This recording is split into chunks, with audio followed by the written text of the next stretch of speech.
Welcome back to the Business of Biotech. I'm your host, Matt Pillar, and today we're once again joined by friend of the show, Allan Shaw. Allan, it's always great to have you back. Thanks, Matt. Great to be back. Yeah. So we're going to spend today's show painting an illustration of success in biopharma. But before we get started, I wanted to take a minute to acknowledge that when this episode airs, we will be celebrating our 1-year anniversary of the Business of Biotech podcast, which coincides with the 1-year anniversary of our partner in its production, Cytiva. Needless to say, Allan, it has been a wild year to launch a podcast focused on the business of biotech. But I want to ask you to help us commemorate the milestone. And in the spirit of nostalgia, I'm going to throw a curveball question at you.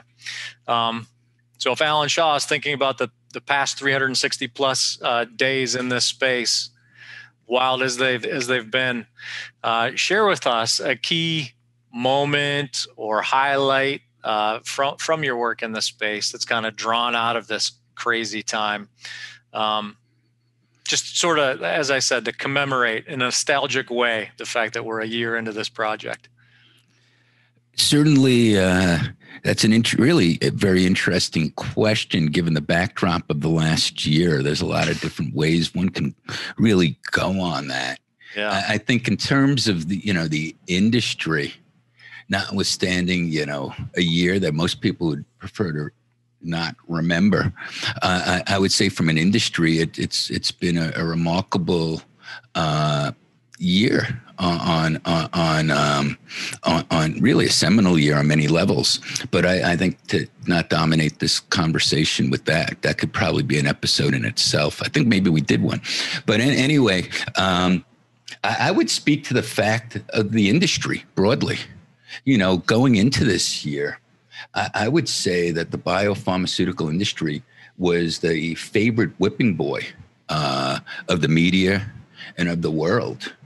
And, it was always ironic to me that when you consider the level of disdain that the industry was subject to, which is usually, reserved for industries causing global health problems such as tobacco, I always found it ironic that, we arguably provided more positive impact on humanity relative to so many other ways the resources are allocated, like defense or other things like that.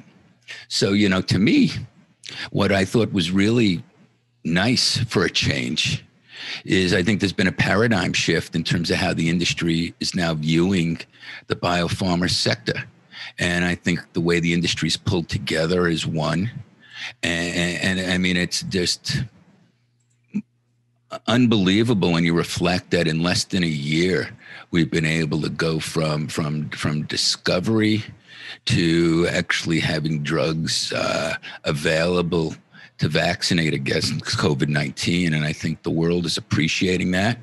And I think you see the capital allocation that's moving into the industry on the capital markets, speaking of that.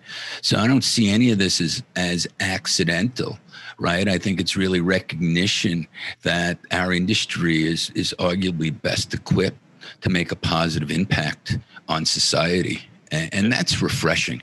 It's really nice that that's finally aligned itself better.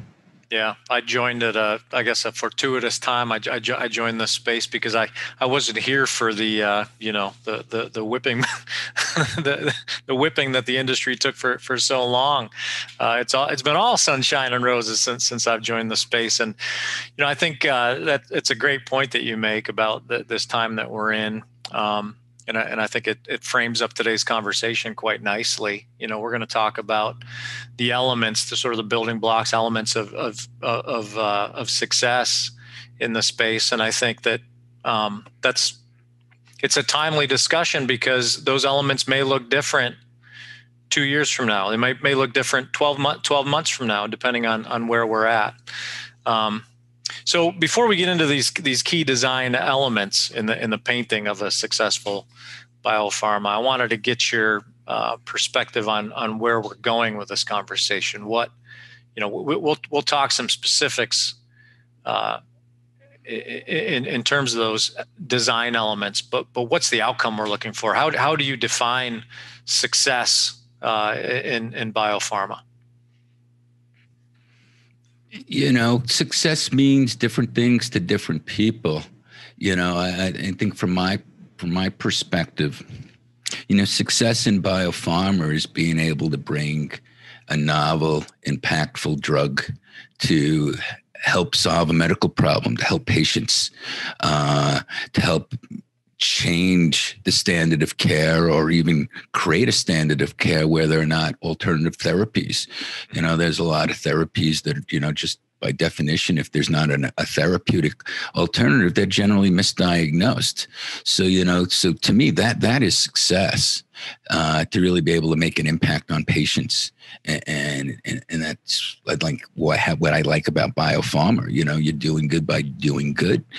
But that's a long journey when you look at the various steps along the way.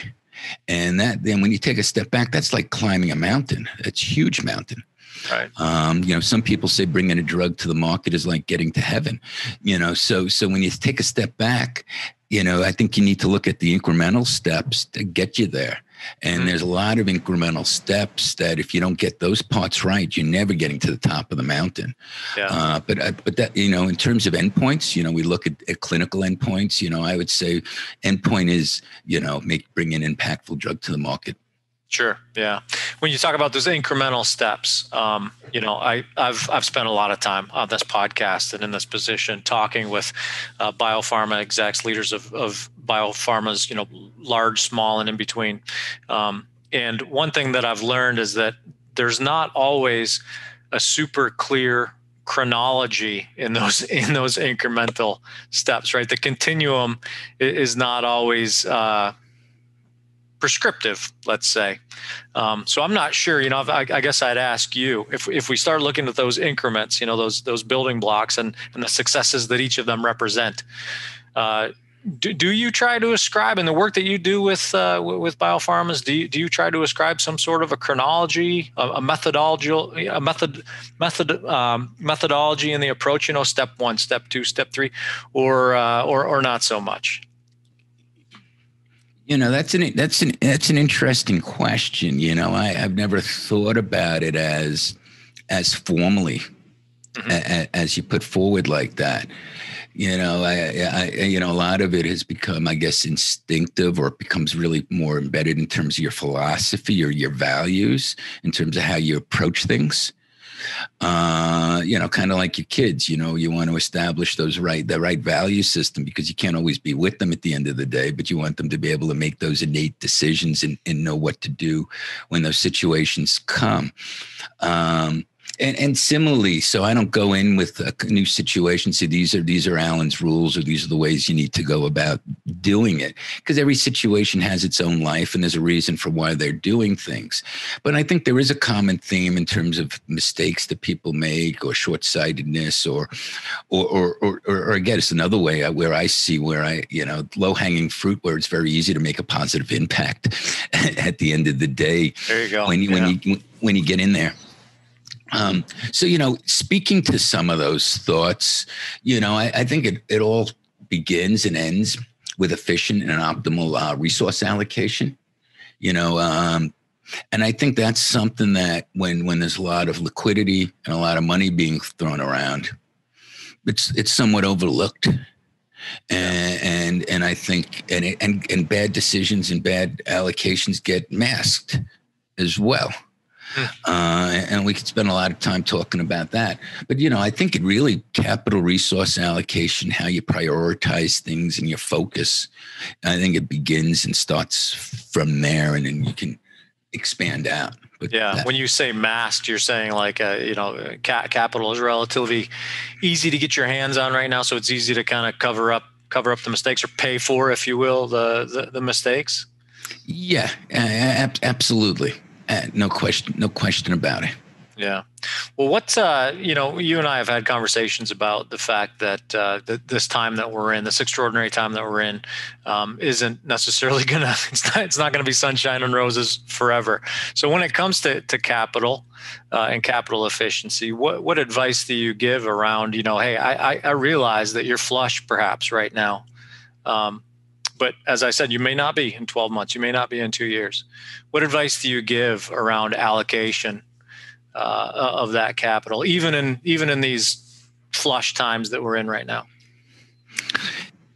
I think it's natural. I think we've all seen the movie that when there's more capital available, there's generally less discipline with the process of allocating in terms of the projects that you do, and even the level of risk that you take on as an organization. So I usually urge people to generally try to apply the same level of discipline, whether they have $1 million in the bank or $100 million in the bank or whatever that number is. Mm-hmm. And I think it's really important to remain strategic as you do this, and focus on what needs to be done to create value, as opposed to necessarily pander to the market hubris, to what you think the market wants you to be doing. Yeah.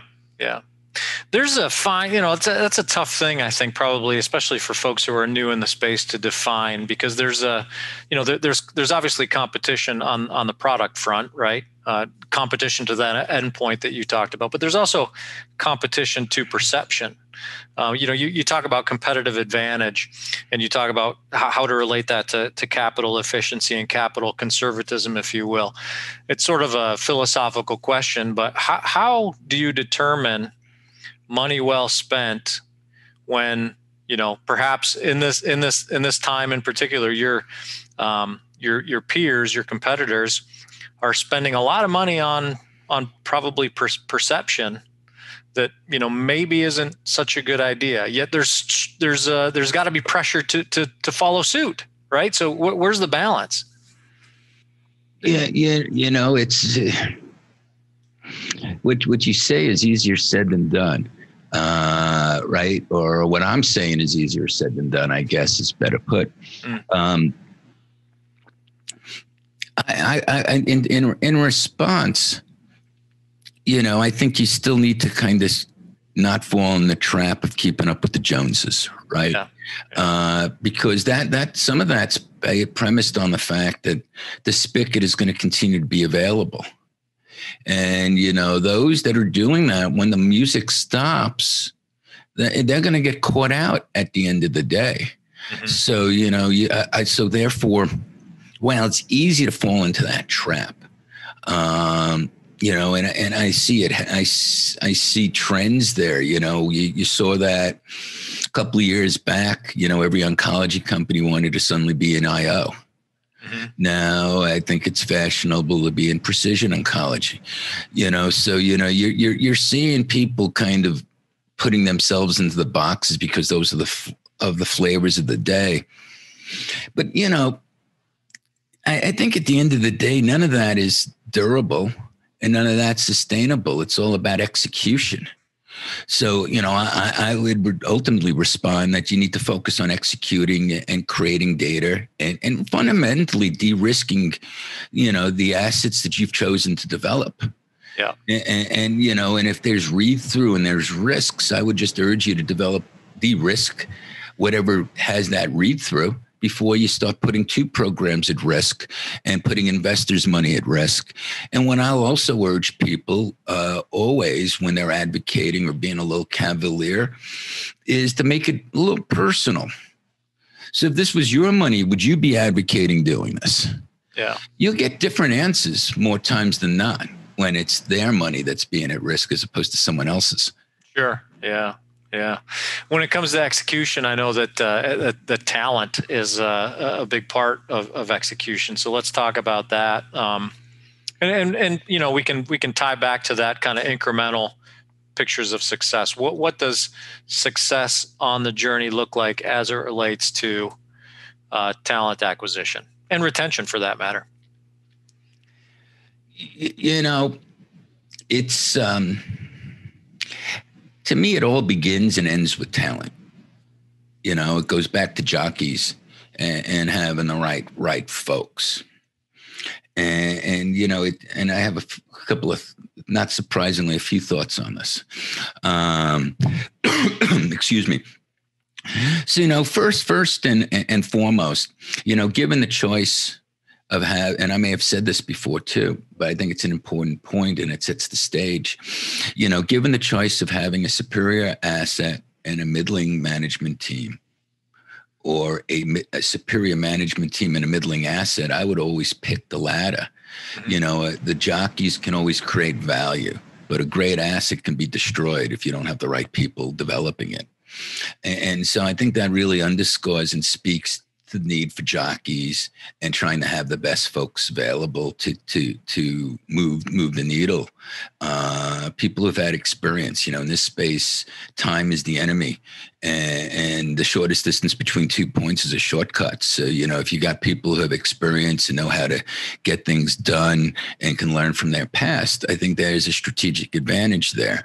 And I think in this marketplace right now with COVID, you know, there is a lot of negative, but one of the silver linings now is that we've debunked the fact that someone has to live in your zip code to work. So I think you now have the ability to you have global access to the best talent available. You're no longer stuck to the hubs of Cambridge or the hubs of San Diego or Carolina or Philadelphia, for that matter. And you don't need to relocate. I mean, to me, the idea of having to relocate for the job is, you know, when you talk to kids about that, they'll be laughing at you just like they'll laugh at you. What do you mean you didn't have a mobile phone? What do you mean you didn't have a computer when you were in college?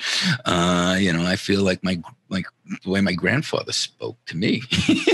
Yeah.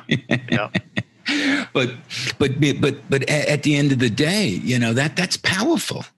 And then lastly, you know, on this, and then we can, you know, go anywhere else. But I would say as an industry, it's really ironic. And that is the fact that we go all over the world trying to get the best science in the world.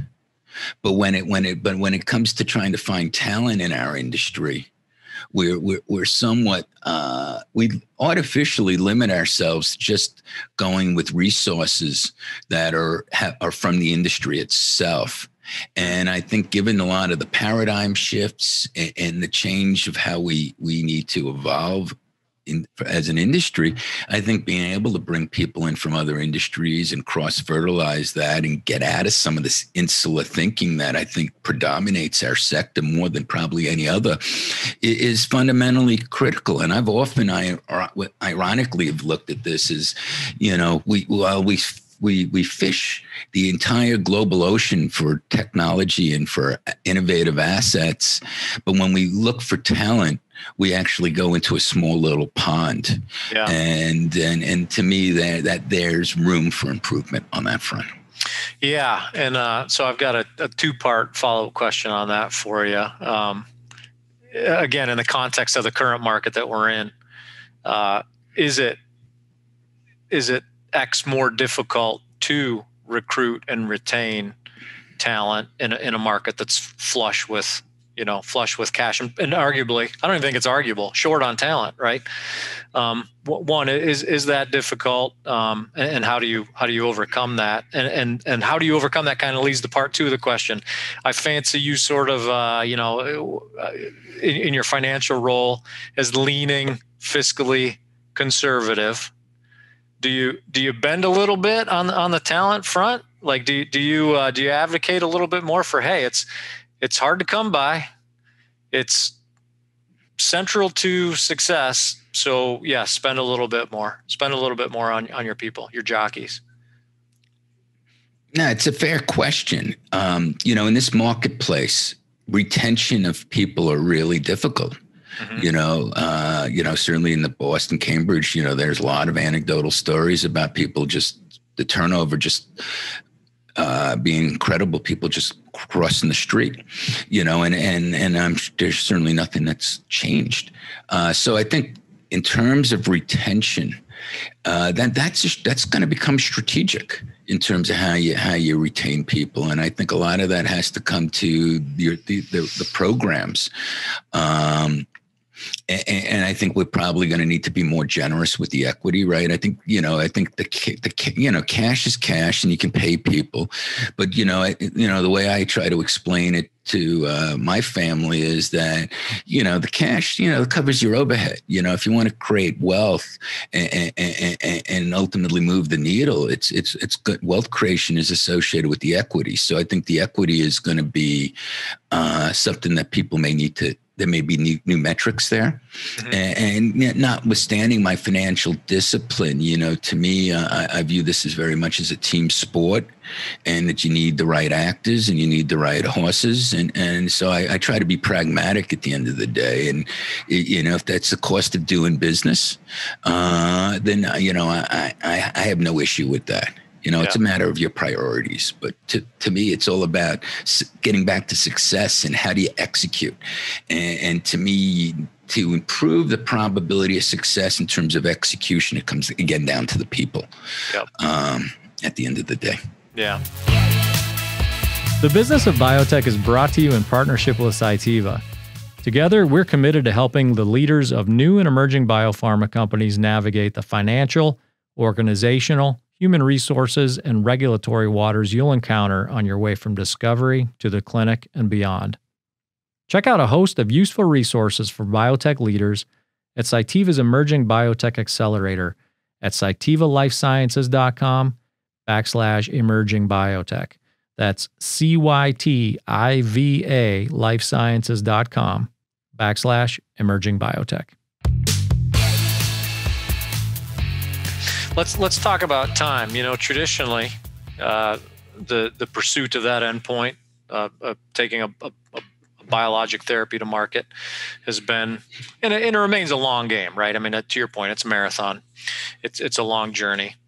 But at the same time, there's, I think, in today's market, perhaps fed by the speed at which we've moved through COVID therapeutics and the COVID vaccine, there's a heightened sense of urgency, I think, generally around development timelines and time to market.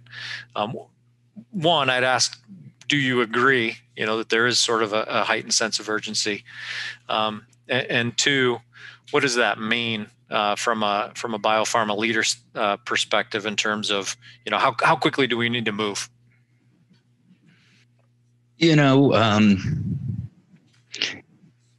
I think it's an excellent question that you pose. Time is the enemy. So, to me, you can't waste time. There's a competitive landscape, there's capital market risks, and everything is very fluid. And, and it's also, to me, time is money. If you look at the time, people don't consider this, when you have delays in your development activity, not only, some people think they're saving money, right? Oh, I got more money in the bank. But in fact, you're still burning overhead. So you've actually incrementally increased the cost of success at the end of the day. So, to me, there's no value with overhead. You want to minimize it, but be responsible at the end of the day. So that's one aspect of it. And I think a lot of it is, and because there's not only the time of overhead, but there's the time of running bad experiments. Mm-hmm. Right. And the cost of running bad experiments. So, I'm for one is kill early. You want to run the killer experiments as soon as you can to answer the important questions. And once you answer those questions, run the next set of killer experiments to answer the next set of questions. Yeah. So, if you're asking the right questions up front and running the right tests, you can ultimately save yourself time and money by pushing drugs aside that don't hunt. Yep. And at the other hand, you validated your mechanisms, and that's not only going to allow you to move more expeditiously, but you'll also be able to raise the right capital and avoid the trap of this being a job. I think a lot of people view this as, this is their job, so they want to protect their job, and it's not. The focus is drug development, and let's figure out what doesn't work, right? So much, even when you get into the clinic, it's of low probability of success. Let's answer these questions quickly. And too many times the wrong experiments are not run as quickly as they should be. Yeah, it's a really interesting point. I recently had a conversation on this podcast with Dietrich Stefan, who's the CEO at New Base Therapeutics, and we talked about this very issue. The fail fast, fail cheap kind of paradigm, and I'm interested in your take on this because there's a pressure, I think, among biopharmas around public failure, which I think internally, I've had conversations with several CEOs in the space about this. Internally, they've realized we celebrate failure. To your point, we killer experiments are a good thing. If we're ready to push something to the curb and focus our efforts on something that's got more promise, that's a good thing. But yet there's this exterior pressure, right, that says failure is bad. If you're killing experiments, if you're conducting killer experiments and moving things aside, it's the perception is failure. And that's a bad thing from the market's perspective. It's a bad thing from a PR and IR perspective. How do we change that paradigm? Is it worth fighting? Is it worth fighting? And how do you strategically, you as an advisor, how do you strategically approach that? It's a tough question. It is a tough question, but it's a fair question, and it's on point. People don't like failure, right? That's certainly something people avoid. The public doesn't like failure, particularly if you're looking at this as your job and you're looking to raise more money. Mm-hmm. But you can't be an ostrich either. We know that hasn't worked very well for them. And there's a day of reckoning, I think, too, right? You either have the data and really have the data and put it up, or shut up and go home. I do think there's a lot of folks that do kind of try to focus on a hypothesis. And, I think you want to test that hypothesis, and it works or it doesn't. I think a lot of times people try to put that square peg in a round hole.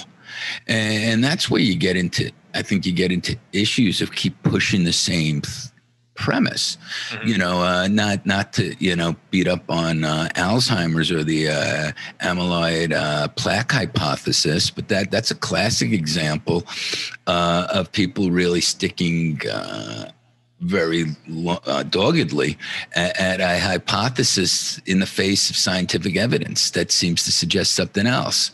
Yeah. So I think, one of the attributes I think that are associated with the dynamic that you speak to is the fact that if people kill that program, do they have anything else?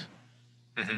And that gets into, I think Maslow's hierarchy of needs and survival, so it's not an objective assessment anymore.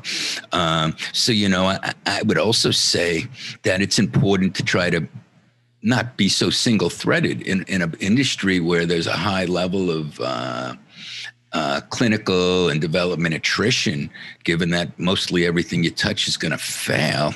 To have a single-threaded development program is sowing the recipes of going out of business.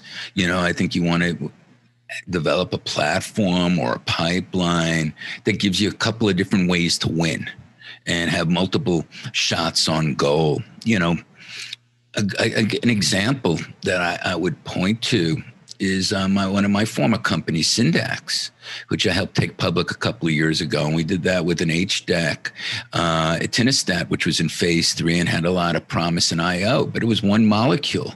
Yeah, we had a lot of different programs. And again, there were different ways to win there. But we knew one of the advantages of going public was that we would help enable us to build out a pipeline of different assets with different mechanisms. So if something didn't work, we weren't done. And, suffice to say, the atinostat program is no longer in development for a number of different reasons, but to the team's credit, we within 6 months we brought in an antibody that's showing some promise. The company continued to bring in assets. They have an incredibly exciting menin inhibitor now, and that's really the fundamental basis of the company's investment thesis, and it holds incredible promise.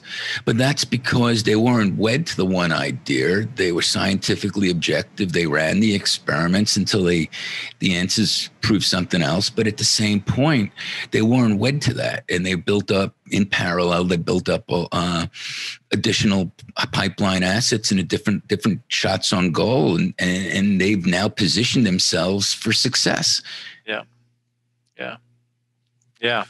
I want to lump a couple of things together here. Discipline, and you've talked about, running your business without focusing on the industry hubris.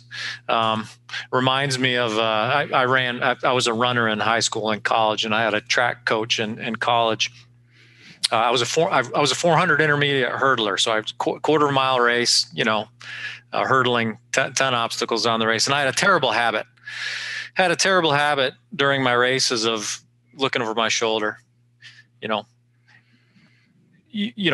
was in a good position when I was looking over my shoulder because I was looking behind me at someone. But I had a bad habit of looking at the people I was running against, right?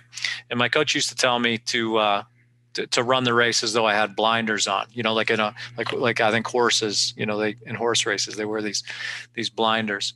So let's talk about that. Your perspective on, running your business with discipline and running your business with those blinders on, so that you're not distracted by the noise. And there's a lot of it right now, the noise in the market.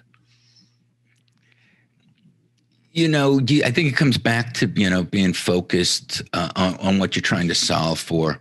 And I think it starts with spending your money as if you only have $1 million or $100 million in the bank. Whatever it is, you need to have fundamental discipline in terms of what the questions that you're trying to solve for, and not take for granted that that the capital markets will always be there. Yeah, and I think the moment you get comfortable that the markets are going to be there, you've fallen into the trap. Mm-hmm. I think you're opening yourself up. And you're taking your blinders off. I think you got to stay laser focused on the mission at hand. And execute on your programs, and not fall into the trap of what other people are doing. Because at the end of the day, it's your execution that's ultimately going to matter, and it's the data and the de-risking that you've done that matters. And if you're focusing on the right programs and the market opportunity is appropriate, and you're focusing on the right areas, so it comes back to your capital allocation. It seems to me that if you focus on the fundamental execution of picking the right programs, answering the right questions, and moving expeditiously, and that means getting, doing things thoughtfully, so that when you make a mistake, you're not making a mistake 5 times. That you're putting in programs too quickly, where if this doesn't work, that 3 other programs are going out. Mm-hmm. It's looking at, where you are in terms of ordering phase 3 drug product materials when you're still in phase 2. There's steps along the way that one should look at this. In the same respect, you should be looking at ordering, making sure that you've got preclinical proofs of concept before you start going for large scale manufacturing. I mean, there's a lot of times where people are saying you need your manufacturing slot, you need your materials now. So everybody's gaming everybody, and particularly in a market right now that's so hot. I'm certainly I could see where people can make costly decisions before they need to. So I would just caution on gating. Gate your expenses, and think of them as blinders. To going back to your analogy, but I would certainly stay true to yourself. Because at the end of the day, if you stay true to yourself, the hubris will come and go. But you're still going to have to be standing. Yeah, it's an interesting point. You alluded to getting ahead of yourself in terms of capacity, and I can see that being a very very easy trap to fall into. This manufacturing capacity.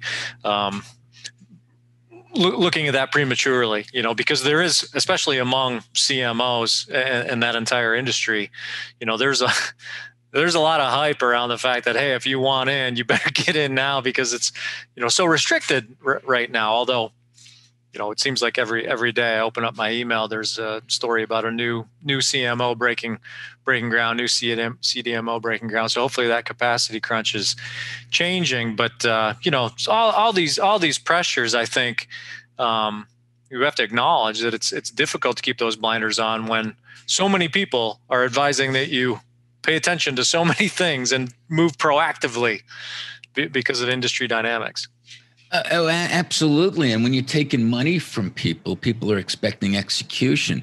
So, the other thing I would caution, right, is making sure that the expectations that you're setting are realistic as well, and that you can execute to those. Because I think the management of expectations are really important. And so there's a lot of different constituencies that you need to balance. And if people are saying certain things, you want to be relevant too. So, but again, to me, it comes down to your credibility and your integrity. And those things are going to matter. Right now, the market is buying everything. There's going to come down to a day where people are going to get rewarded for executing. Right now, people are not necessarily, there's the correlation of execution and access to capital is not in place. And that's, another reason to be poised for some concern. The underlying environment is very positive right now. The Fed's got our back. A lot of liquidity out there, a lot of inflows right now. And that's manifesting itself that all deals are getting done. People are buying everything, and valuations are not currently at a level that can be rationalized by most sell-side analysts. Yeah. So I think there's a legitimate question of durability that's in the market at this point in time. I'm involved with trying to tap into that now too. And it's the elephant in the room. Sunny skies right now. There's no reason to be concerned, but when the markets are as hot as they are, it's just a warning, I think. Sure. That people should not consider this to be permanent. This won't last forever. And I guess the words of caution are just to be mindful of that, and to run your business so it's unbridled from all the hubris, and that you've got enough cash, and you never have enough cash. So my suggestion is take it when you can and spend it thoughtfully. You want to move things expeditiously, but not recklessly for all the reasons that we've spoken about. Yeah, that's good risk mitigation advice. Is there risk? Since I bring it up, is there risk mitigation advice beyond, the capital context that you would share? I would say indirectly, the more money you have, you're going to do more things, arguably. And I would just say that everything has a dollar consequence generally in some way. But I would say given time, given opportunity cost, I think one of the biggest things are there's opportunity cost with every decision that that is made, and I'm not sure opportunity cost is considered. So when you're doing experiments that you're kind of swinging for the fences, that if you weren't flush with cash, maybe you wouldn't consider such a thing, and maybe there's better program or better indication or something better to do with that money. So I would think of it in that context. Yeah. Well, good. It's been an enlightening conversation, Allan. I think to the point that you made about the place that we're in as an industry right now, and the warning, if you will. Hopefully, things continue to move in a positive direction. But as we sort of paint our own picture of success as leaders of biopharma, emerging biopharma companies, these are crazy times and important things to keep in consideration as you move forward. And I fully agree. And I think what's interesting is right now the capital markets are being very, I wouldn't say very disciplined. And so therefore the allocation of capital is being spread evenly about. And I think that, at some point the pendulum is going to swing. And I'm not saying the party is going to be over. Yeah. But I think it's natural that there's going to be some tightening, and that they're going to raise the bar in terms of who they fund and who they don't fund. And I think, the proxy is going to be how everyone executes with the money they have today, and whether or not they deserve to be reloaded or not. Yeah. So, I think, if you're focused in terms of how you're allocating and how you're executing, I think at the end of the day, you'll be rewarded, and people will reward you for it. But for those who blow the money that they have now, right, this is a unique opportunity to execute. And for those who don't take this seriously, who take this for granted, they may not have another chance. Yeah.